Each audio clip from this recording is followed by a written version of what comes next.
I really hate the phrase, just do what makes you happy. And I think we live in this world right now where that's the end goal, is for just our happiness. No matter what you do, just do whatever makes you happy. And of course, sometimes that's good advice to have, right? Like if you hate playing a certain sport, or if you hate your boyfriend or your girlfriend and you want to break up with them, do what makes you happy and quit the sport or break up with your boyfriend and girlfriend.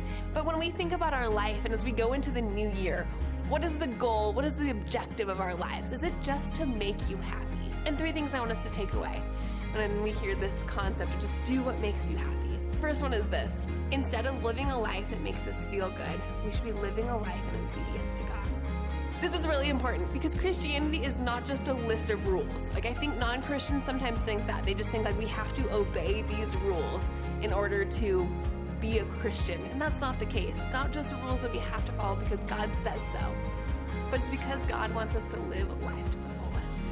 When I think of the word obedience, I think it means that we must obey a set of rules. And at first that sounds kind of harsh, like we must obey God no matter what. But when you think about it, there's a lot of things in our lives that we have rules for, and we like those rules. I love water parks. Whether you love or hate water parks, it's one or the other. I love water parks, but water parks are only enjoyable when there's a set of rules and everyone follows it. Don't poop in the lazy river, right? And no one does that. The lazy river is awesome. When you're in there and it's disgusting water, you don't enjoy your experience. When you go down a tall water slide to cross your arms, cross your legs, there's a reason to have these rules for you to enjoy your experience. In the same way, God, when He created the world, He said, hey, there's these rules, there's my Bible, and I give you this word as examples how to live your life for you to enjoy it to the best way possible. God wants us to live life and live it to the fullest. And by us doing that, if we just follow His commandments, by following His way of living, He says this is how you're going to enjoy life best. God says this. And so, dear brothers and sisters, I plead to you to give your bodies to God because of all that He has done for you. Let them being a living and holy sacrifice, the kind that He will find acceptable. This is truly the way to worship Him. Don't copy the behaviors and customs of this world, but let God transform you into a new person by changing the way that you think. Then you will learn to know God's will for you, which is good and pleasing and perfect. God says if we are living a life different than the world, so when the world tells you that you just be looking out for yourself, just doing what makes you feel good, we can live in a completely transformed, different way. And God says this will for His life is good and pleasing and perfect. And that's how we should be living out our lives. The second thing is we need to define where our happiness comes from. This concept is crazy to me. Like, we create so many things. We create goals for our lives. We create things that make us feel good, things that we like to do every single day. But God is the one that actually created everything.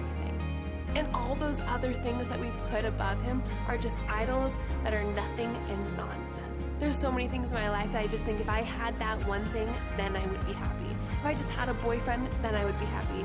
When I was in college, I was like, if I just had a husband, then I would be happy. If I just had a dog, then I would be happy. The list just continues to grow. We're just seeking success. We're just seeking material things that are trying to fill this void. And we need to realize, where does our joy actually come from? And God says, you can find that joy in me. I'm always with you. I will always provide for you. I will always love you. Finally, the third reason I don't think we should fall into this lie, just do what makes you happy, is because in those times when you're not happy, when you're hurting, when you're sad, depressed, anxious, lonely, tired, in those days, maybe we feel like our life isn't worth living. If we're just seeking out our unhappiness, there's going to be times when you aren't happy, when there's going to be times when life just feels a little more difficult. And God, He promises us good things, but He also promises us there's going to be times that are going to be difficult. And I think we live in a world, if we're just pursuing after our happiness, that means if we don't feel good, then we go into depression, we go into thinking our life has no meaning. It's hard to even make friends, maybe it's hard to get out of bed. And I want to encourage you that, guys, life is so much more important than just seeking after our unhappiness, and God is with you in every step of those hard times as well.